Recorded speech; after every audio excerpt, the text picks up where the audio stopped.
I cannot fully imagine the pain and sense of loss experienced by the family of Justice Johnson. We convey our condolences and express our hope that we can provide some answers to the family. But our investigation is not complete. We have a large team working on this investigation. The Lower Paxton Township Bureau of Police is the lead agency. We have assistants. The Criminal Investigation Division in my office and the Pennsylvania State Police are providing assistance.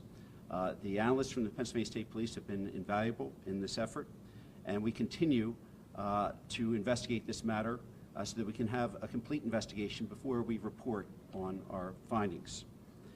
If anyone watching has any pertinent information, I encourage them to contact the Lower Paxton Township Bureau of Police. We're looking for any information that can advance this investigation.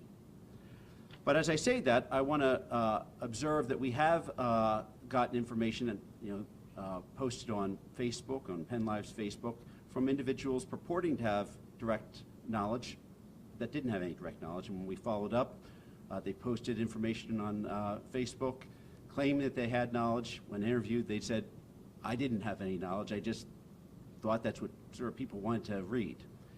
And so we want people with actual knowledge so that we can follow up and learn the truth. Detectives will continue their investigation, and we will continue this investigation to get all the pertinent facts. And when the investigative phase has concluded, we will return and we will report fully so that the public knows our findings and the next steps when the investigative phase is concluded. Thank you, Director.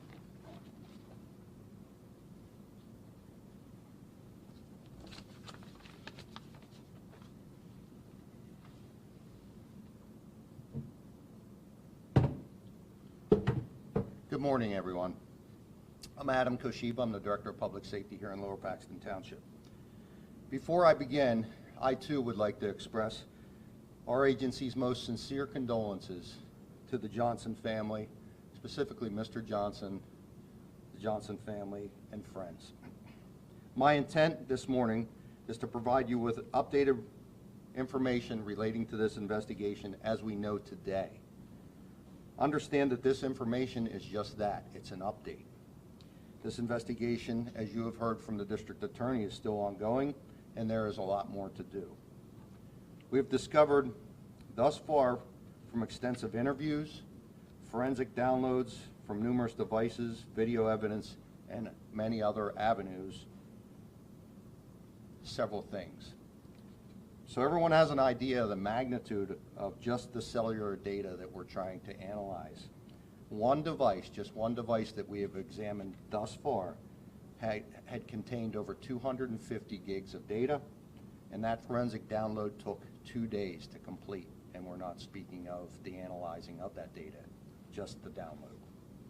At this point, I'd like to examine a timeline of events as we know today. You'll see on the screen here, and we'll provide that with you later, a printed version of this. It begins with 4/22, April 4/22. I'm going to speak to that later on. So I want to move into the date in question, April 26th. There are several notes up there. I'm going to bring you to a few targeted points for you within that timeline. 8:20 p.m. on 4/26. 4 male friends arrive at the Johnson's residence in 3 vehicles. The male friends will not be identified at this time by name due to their age. Simply, they're juveniles, and we can't release them. However, I will share with you that 2 of the male friends were white male friends, age 16 years of age. There was 1 biracial male, age 16, and 1 Asian male, age 16. At 8:23, 3 friends are seen on the video knocking on Justin's door, and at that particular time, there's been discussion out, and you've seen the video, 1 male has this water gun. As you can see, a white and green water gun. At 8:26, Justin is heard on the doorbell video saying, "Hold on, I have to get mine," and we couldn't make out the rest of the audio. At 8:27, the doorbell video shows Justin yelling to his friends about signing a contract and showing his phone as he's yelling to them. What we know at this point is very brief. The contract is related to the game itself, and we're still trying to obtain additional information of what that contract means. Next, we see Justin running off as he's being chased. At 8:29 p.m., a male friend returns to Justin's porch. He intentionally places himself on video, and he puts Justin's phone on a chair. Interviews suggest that he still had Justin's phone in exchange when there was a discussion about the contract. So he was placing it back on the chair for Justin. At 8:31 p.m., we know from video that all 4 juvenile friends leave the area. At 8:36 p.m., Justin appears on video walking up to his house, onto the porch, and moving the chair. He looks at his phone that was left by one of his male friends. At 8:37, Mr. Johnson explained to detectives that he spoke with Justin on the phone and that Justin told him he was running around with some boys and they were playing tag. At 8:42, Justin texted the Snap group that was created, that we'll speak of soon, "Yeah, you were never going to catch me." The next point I'll bring up to you is at 9:45 p.m., Mr. Johnson arrives home and finds Justin unconscious. So now the context of the game. So let's go back to the date that I had mentioned, April 22nd, 2024. And that's when all this begins. A Snap thread is started about the game. The Life 360 app is required to play this game, and the code for the app is put out on the thread. At this point, we have identified over 22 juveniles who at one time or another were participating in the game. The following 2 slides on the screen reveal just some of the Snap communications of the players in the game. The names of these individuals were redacted due to their age. However, for contextual purposes, Justin, his name remains. Now let me explain how the game works at this point as we know it. The timeline was established for the game early on, April 22nd, and the game would continue until midnight on April 26th. The rules that we know it thus far are that to be tagged the tag must be witnessed by 3 to 5 people within the game, or it must be recorded on video. Interviews conducted suggest that that is why the one juvenile on the video released on social media is heard, "Get this on video." Additionally, no tagging can occur during sporting events. Next, I would like to show everyone a short montage of videos extracted from just one cellular device showing participants in the game that was occurring both in school and out of school. You will see Justin Johnson in one of these videos. The faces of the others have been redacted.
Next, I would like to introduce Corporal Aaron Allen of the Pennsylvania State Police Heritage Affairs Section.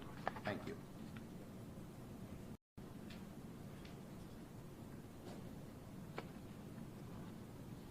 Good morning, everyone. First, I want to send my condolences to the Johnson family.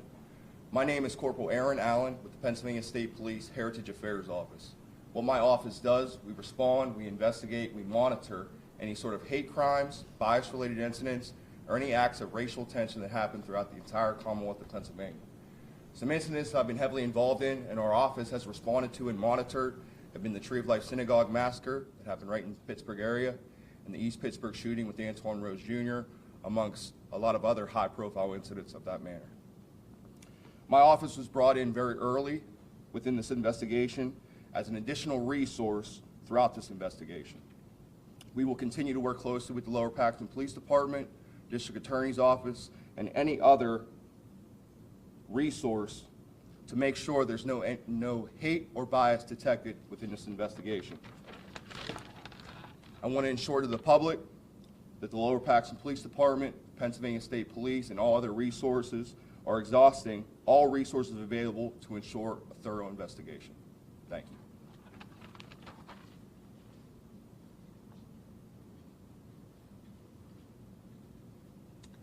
Thank you all for coming today. As we continue to gain information about this investigation, we will continue to provide updates with that information. We will not be taking any questions today. Thank you all for coming.